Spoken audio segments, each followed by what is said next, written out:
रामपराभरं दरुभिष्टराधरां यदिदं चरुदातिसराधपराधरणां रामनारायण राम।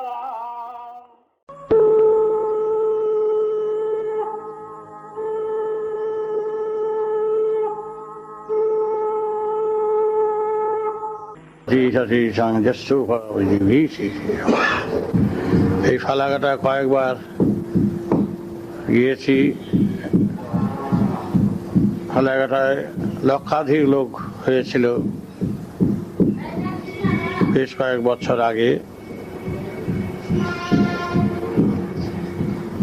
সমস্ত ফালাকাটাতে কেন নর্থ বেঙ্গলে নেতাজি প্রসঙ্গে আমার উপরে চারদিক থেকে চাপ সৃষ্টি হচ্ছিল এবং শোলমারি আশ্রমের সব টিম মেম্বাররা, সেক্রেটারি সবাই আমার কাছে এসেছিল। এই নেতাজির ব্যাপার নিয়ে অনেক কিছু হয়ে গেছে, কিন্তু আমি রাজনীতির দিক থেকে এই নেতাজির কথা বলছি না। আমি বলতে চাইছি একজন দেশপ্রেমিক ব্যক্তিত্ব সম্পন্ন, তার বিষয়ে আমি সবার অনুরোধে অনেক জায়গায় আমার বলতে হয়েছে। ঢাকা 1939 নেতাজি বিরাট মিটিং করেন সদরঘাটে। সেখানে নিহারানন্দ দত্ত মজুমদার আমাকে দেখেছে। আমি যে নেতাজি প্রসঙ্গে আজ বলছি সেটা হলো যে নেতাজিকে আমি এই কথাই বলেছি যে তুমি বীর কর্মী, তুমি একমাত্র পারো ভারতবর্ষকে স্বাধীনতা আনতে। কিন্তু মানুষের এই দুরবস্থা, এই দুর্দিন, আমরা দুর্বলতার বাসা বাঁধতে চাই না। প্রত্যেকের হাতে লাঠি ধরায় দাও। যতগুলো ইংরেজ আছে, ব্রিটিশ আছে, যাদের অধীনে আমরা আছি, তাদের কিভাবে অপসারিত করতে হবে তার ব্যবস্থা তোমার দ্বারাই সম্ভব। তখন তো আমার অল্প বয়স, একটু অল্প, কারণ আমরা বেদের পূজারী। বেদে আছে অপরাধীদের স্থান না দেওয়া। তোমার কর্তব্য জাতি ধর্ম নির্বিশেষে, দলগত নির্বিশেষে, তুমি একজন দেশের মহান সন্তান, তুমি একমাত্র পারো। সমর্থন করলেন। তারপর কলকাতায় এলাম। নেতাজি রহস্য, কেউ বলছে আছেন, কেউ বলছে নাই। এই অজয় বাবু থেকে আরম্ভ করে মন্ত্রী সব, প্রফুল্ল সেনও গিয়েছিলেন, এবং বাংলাদেশের, ভারতবর্ষের অনেক ব্যক্তি এসেছিলেন আমার কাছে নেতাজি প্রসঙ্গে। হেমন্ত বাবু, মালহোত্র, সত্যগুপ্ত, টিম মেম্বাররা, সুরেশ, গুরুবক্স এবং শোলমারি সাধু নেতাজি কথা বলে সবাই চিৎকার করছিল। আমি কখনো কোনো কিছুর জবাব দিই নাই। আমার নাম ভাঙিয়ে অনেকে অনেক রকমের কথা বলতে শুরু করেছে। ঠাকুর এই কথা বলেছেন, নেতাজি আসবেন, নেতাজি ফিরে আসবেন। তারা যা বলেছে উচ্ছ্বাসের বশই হোক, ধারণার বশই হোক বলেছে, কিন্তু আমি যা বলেছি সব ধারণার বশে। ধারণার কথা দিয়েই আমার সব কথা। বহু জায়গায় সভা করতে হয়েছে, ফালাকাটাতে কয়েকবার হয়েছে, বিরাট জনসভা। কিন্তু নেতাজি আছেন এই কথা আমি কখনো বলিনি। নেতাজি নেই এই কথা আমি বলিনি। নেতাজির ব্ল্যাঙ্ক সই করা কাগজ আমার কাছে আছে, সে একজন আমাকে দিয়েছিল। তাতে 1962-63 কালি প্রমাণ হলো যে অ্যাক্সিডেন্টে মারা যায়নি। তারপরে দেখি আমার লালবাজারে আমার সমন, এই সমনের আগে শোলমারি সাধুকে এক জমিমারার কেসে আবদ্ধ করে তাকে ওপেন রাস্তা দিয়ে অ্যারেস্ট করে নিয়ে যাবে, এইটাই ঠিক হলো। তারপর আমি সেখানে গেলাম, আমাকে নিয়ে গেল, নিয়ে যাওয়ার পরে সেই অ্যারেস্ট বন্ধ করলাম। যে জমিমারার কেসে যে কেস করেছিল তাকে সাথে তাদের মিটিয়ে দেওয়া হলো। তারপরে কলকাতা আস্তে আস্তে দিকে আমার নামে সেই জমিমারার কেস। চমৎকার। লালবাজারে নিয়ে গেল আমাকে, বললাম, জিজ্ঞাসা করলো আমাকে যে আপনার বলতে হবে নেতাজির বিষয়ে আপনি কি জানেন। আমি আপনার কাছে কৈফিয়ত দিতে আসছিনি, আমি কেন বলতে যাবো আপনার কাছে? আপনার লোক আমার কোনো এইসব ব্যক্তিগত কোনো রিলেশন নাই। তার ব্যক্তিগত কোনো গোপন কথা যদি আমি জেনে থাকি সেটা আমিই জানি, সেটা আপনার কাছে ঢোল পিটিয়ে বলতে হবে, ডাক পিটিয়ে, এটা কোনো অর্থই হয় না কিছু। যাই হোক, এইরকমভাবে হাওড়ার মাঠে বহু জায়গায় মনুমেন্টের নিচে অনেক বিরাট বিরাট সভা হয়েছে, অনেক জায়গায় অনেকভাবে আমার বলতে হয়েছে। তদন্ত কমিটির সাক্ষীও মেনেছিল, আমি সাক্ষীতে যাইনি। আমি একটি কথা বলেছি, আমরা যে যাকে আমি বা আমরা নেতাজি বলে বুঝতে পারছি সে আদৌ নেতাজি কিনা সেটাকে পরিষ্কার করো, এই তদন্ত কমিটিতে জানানো হলো। কিন্তু তদন্ত কমিটি করে সাড়া দিল না। তারপর জওহরলাল নিমন্ত্রণ করে পাঠালো আমাকে, অগ্নিযুগের বিপ্লবী বারেন্দ্র কুমার ঘোষ আমার শিষ্য, তার মাধ্যমে নিমন্ত্রণ যখন পেলাম তখন সেখানে আমি গেলাম। নেতাজি জওহরলাল খুব আপ্যায়িত করলেন। 3 দিন তিনি আমাকে নিমন্ত্রণে উপস্থিত হতে বললেন। 3 দিনই তিনি খাইয়েলেন, খাইয়ে ঠাইয়ে বললেন, গুরুজি এক বাত হয়। কি বাত হয়? নেতাজি সুভাষচন্দ্র। তখন বুঝলাম যে নিমন্ত্রণ এটার জন্যই। ঠিক আছে, কি ব্যাপার? আমি পরিষ্কার বললাম, আমি জানি বা জানি না এই বিষয়ে আপনাকে আমি জানাবো না। যদি জেনে থাকি এটা আমার ব্যক্তিগত ব্যাপার। তবে আপনার আমাকে জিজ্ঞাসা করছেন আপনার কি ধারণা, কোথায় আছেন? বলে আপনি নিজেই বুঝতে পারছেন যে নেতাজি মারা যায়নি, আপনার কথাতেই সেটা পরিষ্কার হয়ে যাচ্ছে। আমাকে জিজ্ঞাসা করলে আপনি উত্তর পাবেন না। হলো প্রেসিডেন্ট নিয়ে গেল রাজেন্দ্র প্রসাদ, নিয়ে গেল রাধাকৃষ্ণ, একই প্রশ্ন উত্তর আমি একই জবাব দিয়েছি। জানা থাকলো আমি আপনাদের কাছে বলবো না, তার প্রাইভেসি আমার মেনটেন করতেই হবে যদি থাকে। আপনি যদি কোনো গোপন কথা বলেন সেটা আমি বলবো কারো কাছে, এটা ঠিক না, আমার ধর্মে সেটা বলে না। কিন্তু আমাকে থাকতে দিল কোথায়? শাহনওয়াজ খানের বাড়িতে 15 দিন রইল। শাহনওয়াজ খুব আপ্যায়িত, নিজে ঘর শুনেছে, চাটা বেঁধে দিয়েছে, জল টেনে দিয়েছে, যথেষ্ট করেছে। কিন্তু তারই একই প্রশ্ন, আপনি আছে কোথায় আছেন আপনি জানেন? আর এই এক অসম্ভব ব্যাপারের মধ্যে পড়ে গেলাম, কোথায় আছেন আপনি জানেন। কিন্তু আমি সবাইকে সর্বত্র সর্ব জায়গায় একটি কথা বলেছি যে আমি কি বুঝেছি সেটা আমি জানি। যতক্ষণ পর্যন্ত আমার বুঝটাকে সবার কাছে প্রমাণিত না করতে পেরেছি ততক্ষণ পর্যন্ত আমি সেই বিষয়ে কোনো কথা বলতে ইচ্ছুক নই। এবং নেতাজির নাম ভাঙিয়ে কেউ চলুক সেটা আমি চাই না। আমি তাকে যখন ভালোবাসি তার নাম ভাঙিয়ে আমি কোনো জনসভা করতে চাই না। সবার ভিতরে অনেকে আমাকে জিজ্ঞাসা করে, বারবার রিকোয়েস্ট করে, তখন বলতে 2-4টি কথা বলি মাত্র। কিন্তু অমর চক্রবর্তী ফরওয়ার্ড ব্লকের সে এটা রোজই ধর্ণা দিত, যে আপনি আমাকে ঠিকানাটা দিয়ে দিন। মহা মুশকিল, ছত্রগুপ্ত ঠিকানা দিয়ে দিন।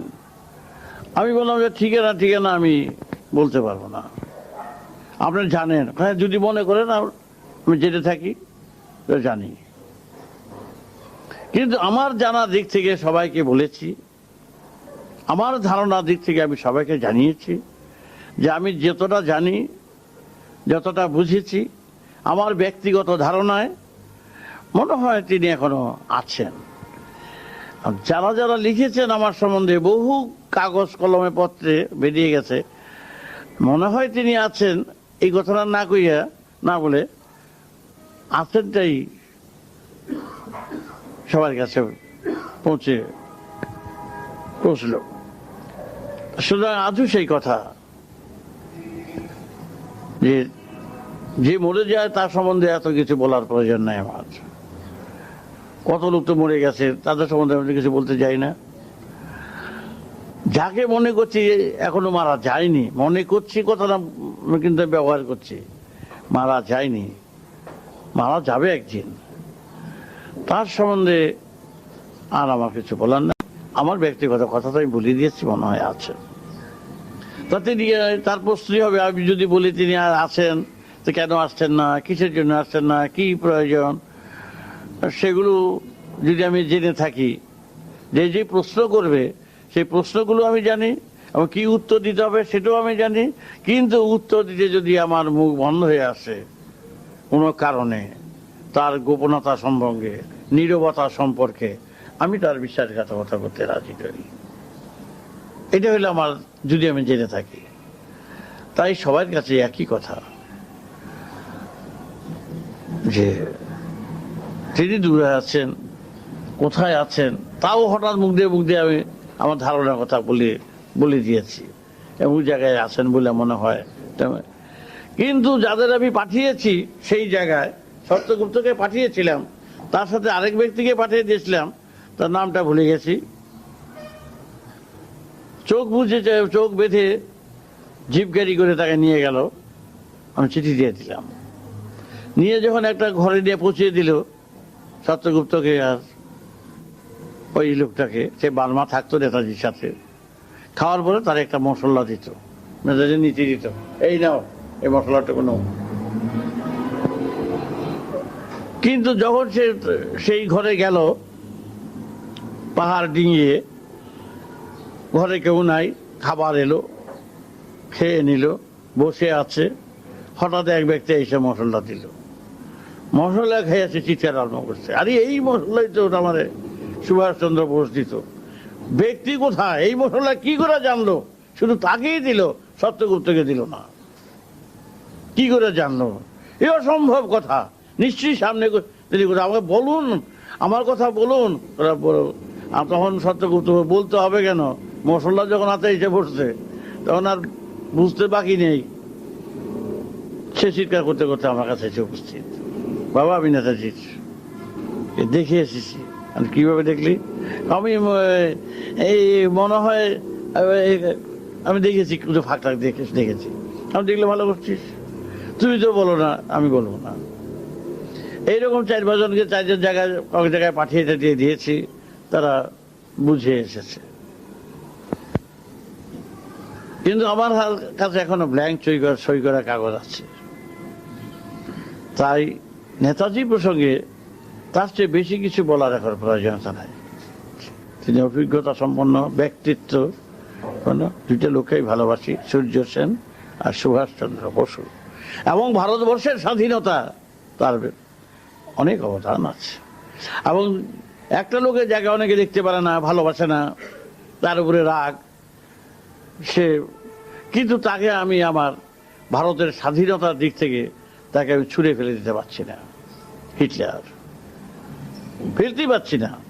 হিটলার কি হলো না হলো, তার অবদান রয়েছে আড়াল থেকে বা যে কোনো কারণে হোক, ভারতবর্ষের স্বাধীনতার মূলে তার কিছু আছে। এটা আমি ছুঁড়ে ফেলতে, আমার ব্যক্তি ধারণা হতে পারে, কারো পছন্দ নাও হতে পারে, কিন্তু আমি স্বাধীনতা আমরা যে এখন পাচ্ছি, এটা আমাদের হিম্মতা নয়, আমরা স্বাধীনতার কিছু সাজানো ঘর পেয়েছি, তাই তার মূল্য দিতে পারছি না। তাই আমি সবাইকে বলছি যে স্বাধীনতা কি বস্তু, কি জিনিস আমরা বুঝতে পারলাম না। বুঝছে আমেরিকা, লন্ডন, অস্ট্রেলিয়া, যারা দেখছি বেশ স্বাধীনতা উপলব্ধি করতে পারছে, আর আমরা এখনো। কারণ ম্যানহোল কাভারের চোরের দেশের লোক আমরা, মানুষের কাছে গিয়ে অপমানিত হয়েছে, আমাদের দেশের লোক গিয়ে অপমানিত হয়ে আসছে। সুতরাং আমরা স্বাধীনতা এখনো বুঝি নাই। তাই সুভাষচন্দ্রকে বলেছিলাম তুমি একমাত্র স্বাধীনতা আনতে পারো। তুমি কেন চিত হয়ে থাকার, আমি হঠাৎ একটা কথা বলে ফেলেছিলাম যে চিত হয়ে থাকার থেকে আমরা স্বাধীনতা আনতে চাই না, আমরা বুক ফুলিয়ে আনতে চাই। এবং আদেশ তখন দেখছিলাম আমার কাকার মাঠে চিঠিয়ে শুয়ে আছে, কাকার লগে আরো অনেক তার সাথী আছে, চিঠিয়ে শুয়ে আছে। আজ কথা নয়, 1937 চিঠিয়ে শুয়ে আছে। তখন কাকাকে বললাম, কাকা তোমার এই দুর্দশা কেন, তুমি চিঠিয়ে শুয়ে আছো কেন? তখন গিয়ে সত্যাগ্রহ, আমি তখন ভালো বুঝি নাই, কথা কইতে পারে না, বারে লেবুর জল খাওয়ায়, আর সত্যাগ্রহ আরম্ভ করছে। আমরা গ্রহ, কোন গ্রহে তোমাদের ধরেছে? ওই বাস দূর দেখতে পাচ্ছ কাকা, তোমরা 80 জন শুয়ে আছো, এই 80 জন কাকা বাস ধরতে 80টা বাস নিয়ে ইংরেজের মাথায় নিয়ে মারো, তাইলে হবে স্বাধীনতা। 5 টাকার জন্য তাদের তেল মাখছো, এটা লজ্জাস্কর ব্যাপার। এই কথা কে শিখালো তোমাদের? এই গ্রহ? আসতে বল, পুলিশ আসবে। আর পুলিশ, আমাদের লোক, আমাদের জন, আমাদের দিয়ে শেষ করছে। সেই দেশের আবার স্বাধীনতা, সেই এখনো সেটা রয়ে গেছে। তাই সুভাষচন্দ্র বোস সম্বন্ধে আমি খোলাখুলি সব বলি নাই, বলতে ইচ্ছুক নই। যতটুকু জানি, জানাবার প্রয়োজন, যতটুকু রক্ষা করার প্রয়োজন, ততটুকু নিয়ে আমি বললাম। তা আমার ধারণা, ব্যক্তিগত ধারণা, অনেক ধারণাই তো দেখি মিলে গেছে। মানে এটা মিলবে কিনা সেটা তো আমি বলতে পারছি না, আর বলতে পারলেও আমি বলবো না। আজ এই থাক। সব কর্মীরা আজ তোমরা যেভাবে ফালাকাটায় হাজার হাজার মিছিল করেছ নেতাজিকে সম্মান জানিয়ে, আমি খুব ওদের খুশি হয়েছি। আমি নেতাজিকে শ্রদ্ধা করো, তার আদর্শ ফলো করো, অনুসরণ করো, আমি তাতে খুব তৃপ্ত। আর নেতাজিকে আমি যথেষ্ট ভালোবাসি, আর সূর্য সেনকে আমি যথেষ্ট ভালোবাসি। এরা সত্যিকার দেশকর্মী। তোমরা সেইভাবে চলো, দলগত নির্বিশেষে কোনো দল, কোনো পার্টি কোনোটাতে ঝগড়া বিবাদ করবে না। দেশের জন্য প্রাণ দাও, নিজেদের উৎসর্গ করো, কোনো গদির লোভে যেও না। তোমরা মা বোনের মুখের গ্রাস যারা কেড়ে নেয় তাদের বিরুদ্ধে সংগ্রাম করো, বাঁচার সংগ্রাম করো, বাঁচানোর সংগ্রাম করো, তবেই সত্যিকারের শান্তি পাবে। ইহা ছাড়া স্বার্থ ত্যাগ না করলে শান্তি পাওয়া যায় না। ত্যাগের মাধ্যমেই শান্তি, আর কিছু নয়। রাম নারায়ণ রাম।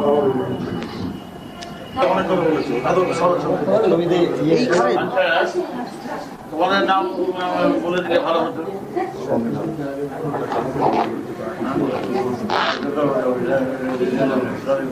বন্ধ করে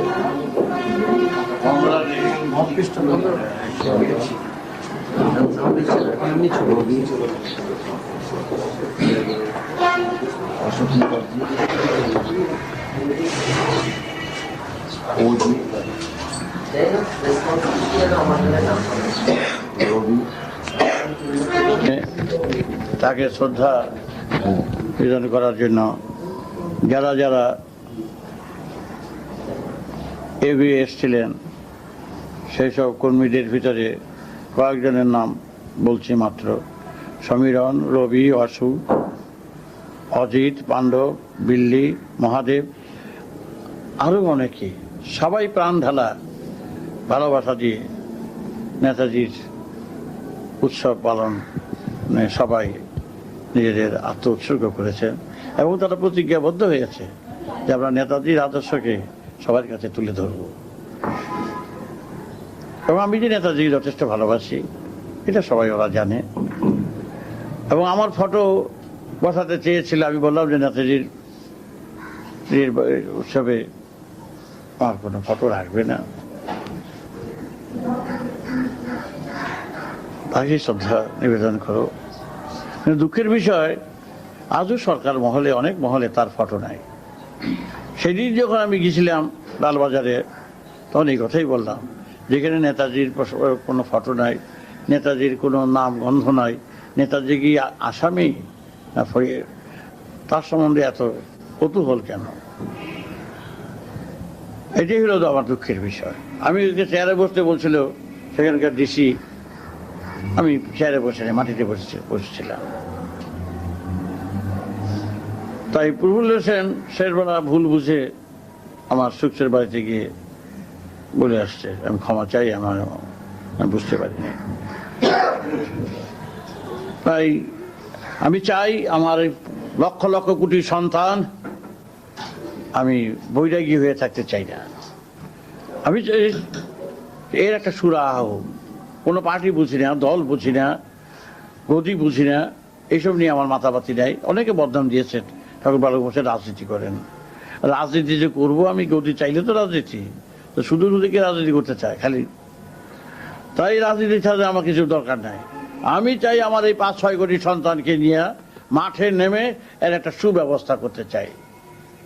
বাংলা ভারতবর্ষের বুকে যে সমস্ত অভাব অভিযোগ, যারা শয়তান, যারা দুশ্মন, যারা অসুর, যারা শোষক, তাদের বিরুদ্ধে আমি প্রতিকার করতে চাই। এবং প্রতিকার করতে গেলে একার পক্ষে সম্ভব না। আমি নেতা বলতে চাই না। পকেটগুলো সিঁড়ি ঘুরে কাজে নামতে হবে। লেংটি বুঝে কাজে সেই জন্য নেমেছিল। পকেট এখন 1 পকেটের জায়গায় 10 পকেট একজন হয়েছে। বহু টাকা রোজগার করছে, সমাজ করে দিচ্ছে, আমরা জেনেও চুপ করে আছি। যারা ভালো মানুষ, যারা ভালো কাজ করতে যায়, তাদের নামে অযথা দোষারোপ করে, তাদের বিব্রত করে হেয় প্রতিপন্ন করছে সমাজের বুকে। কিন্তু এর প্রতিকার আমরা করতে চাই, মৃত্যু একদিন। কিন্তু এর সুরাহা কিভাবে করতে হয় তার ব্যবস্থা আমরা দিতে চাই। সন্তান দল রাজনীতির দল নয়, সন্তান দল শয়তানকে পেটাবার দল, শয়তানকে শায়েস্তা করার দল। তারা ব্যক্তির স্বার্থে নয়, ব্যক্তির স্বার্থে তারা এগিয়ে যাচ্ছে। আমি সুভাষ বোসকে এই কথা জানিয়েছিলাম, আপনি করেন। কারণ আমার আধ্যাত্মিক এবং বাস্তব, আধ্যাত্মিক এবং রাজনীতি এক সুরে যে গাথা, তার একটা দৃষ্টান্ত আমি দাঁড়া করতে চাই। অনেকে বলে যে রাজনীতি আলাদা, ধর্ম আলাদা। একেবারেই না। ধর্ম লালনে পালনে রক্ষায় ব্যবস্থায় ধর্ম। খাওয়া পড়ার অভাব থাকবে না, ব্যবধান থাকবে না, বৈষম্য থাকবে না। আর সেখানে এত বৈষম্য, সব কিছু আলাদা। কিন্তু এই সমস্ত অবাঞ্ছিত ব্যক্তি যারা সমাজের বুকে, যারা শাসনে বসে আছে, যারা অনেকে আছে, সবাই নয়, তাদের আমরা আসন থেকে নামাবই। গদি আমরা চাই না। গদি যেই কেউ বসুক, গদি যে রক্ষা করতে না পারবে তাকে আমরা রাখবো না, কাছে সরিয়ে দেব। গদি যে রক্ষা করতে পারবে তারই সাহায্য করব। সেই উদার মনোবৃত্তি কোথায়? আমরা সন্তান দল, আমরা বিপ্লবে বিশ্বাসী, আমরা প্রেম ভালোবাসায় বিশ্বাসী, কিন্তু আমরা ক্ষতিকারক নয়, খুনি নয়। কিন্তু খুনিকে আমরা ছাড়বো না, আক্রমণকারীকে আমরা ছাড়বো না। তার সাথে আমরা যুঝবই, লড়বই, যেইভাবেই হোক। ব্যক্তির স্বার্থে আমরা যাব না। সুতরাং এই কথা আমি সুভাষচন্দ্র বোসকে আমি 1939-এ বলেছি। নিহারেন্দ্র দত্ত তখন ছিল।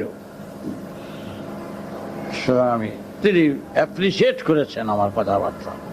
দেখেছি আমি জিজ্ঞাসামূলক নয়, হিংসাত্মকমূলক নয়, রাজনীতির গদি দখলের জন্য নয়, নেতা সাজবার জন্য নয়।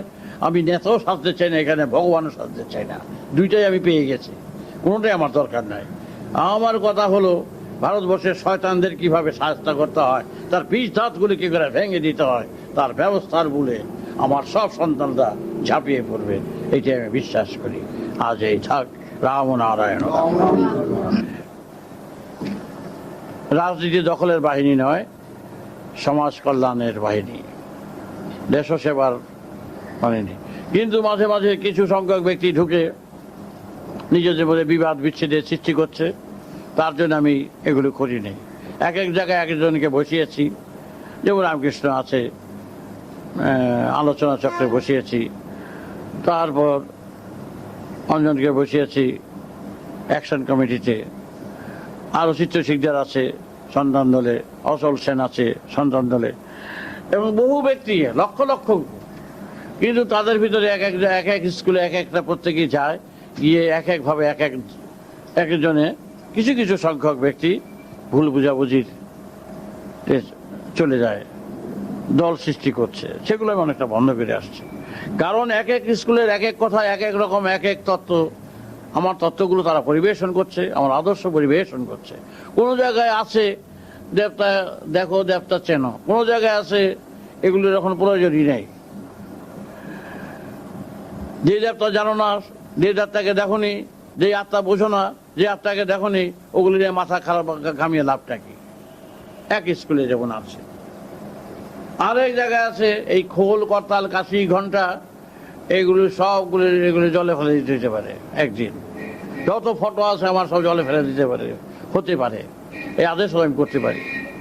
যেদিন আমি বলবো লাঠি ধরতে হবে, সে লাঠি ধরতে হবে। এক এক স্কুলের এক এক শিক্ষা এক এক পাতায় আছে, সেইগুলো গোলমাল করে ফেলছে, যেটা শেষের কথায় আগে এই না জোড়া দিচ্ছে, তাতে গোলমাল হয়ে যাচ্ছে। তিব্বতে আছে এই ৭৭ মাসে 2টা ল্যাপ গায়ে দিবা, 2টা কম্বল গায়ে দিবা। এইখানে দেখা আছে এইখানে 2টা কম্বল গায়ে দিবা, এইখানের বইটা এসে এইখানে উপস্থিত, সেখানেও যে বইটা যদি পড়ে এইখানে ৭৪ মাসে 2 কম্বল গায়ে দিবা, তাহলে তো বরাবরের বুদ্ধি। এইখানে লেখা তো ওইটা ওইখানকার এখানে, এটা এইখানকার এখানে, সেটা তো লেখা না এখানে 2 কম্বল গায়ে দিবা। তাই যারা একটুখানি ভাবগ্রস্ত, যারা উচ্ছ্বাসে আছে, ভক্তিতে আছে, এত হাজার হাজার বছরের ভক্তিটাকে একবারই নষ্ট করে দেওয়া যায়? তাদের সাথে মিশতে হবে, চলতে হবে, বুঝতে হবে, তাদের পোশাক পরতে হবে, তাদের সেন্টিমেন্টের সাথে মিশতে হবে, তাদের নারীর গতি বুঝে বুঝতে হবে, তারপরে ঢুকে তাদের সঙ্গে আত্মীয়তা করে তারপর তাদের বুঝাতে হবে তোমার মর্ম কথা। ইঞ্জেকশন তখন দিতে হবে। আগে যদি বলো দেবতা কিছু না, হ্যাঁ, ধর্ম কিছু না, তাহলে তোমাকে ঢুকতে দেবে কেন? মানে এইরকম কাজ এই স্কুলের থেকে একে শেষের পাতা যেটা আছে সেটা আগের পাতা চলে গেছে, তাতে একটু ফাঁসফাঁস লেগেছিল, অনেক টাকা পরিষ্কার করে আনছি।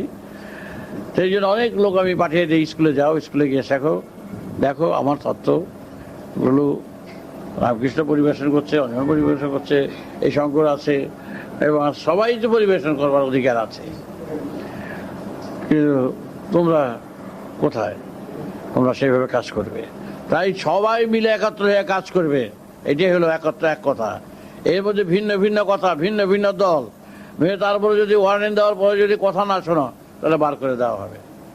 এখানে এইসব চলবে না, এটা মনে রেখো, ঠিক আছে? আজই থাক, রাম রাম। আমরা তুলবেন, ক্ষমতা আছে, ক্ষমতা আছে, এটা চলবে না। এই পরিস্থিতি সৃষ্টি করেছি আমরা, আমাদের পেছনে যদি কেউ লাগে আর আমরা যদি রুখে দাঁড়াই, আমরা কিছু পাওয়া না পাওয়ার আশাতে যাব না। যারা পাওয়ার আশাতে আসবে তাকেও শেষ, তারাও শেষ। হ্যাঁ, আমরা পাওয়ার আশায় কিছু করছি না, আমরা শান্তির আশায়। আর যারা পাওয়ার আশায় আমাদের সাথে লোক যুদ্ধে আসবেন, তারা পাওয়ার তো শেষই, চিরতরে শেষ।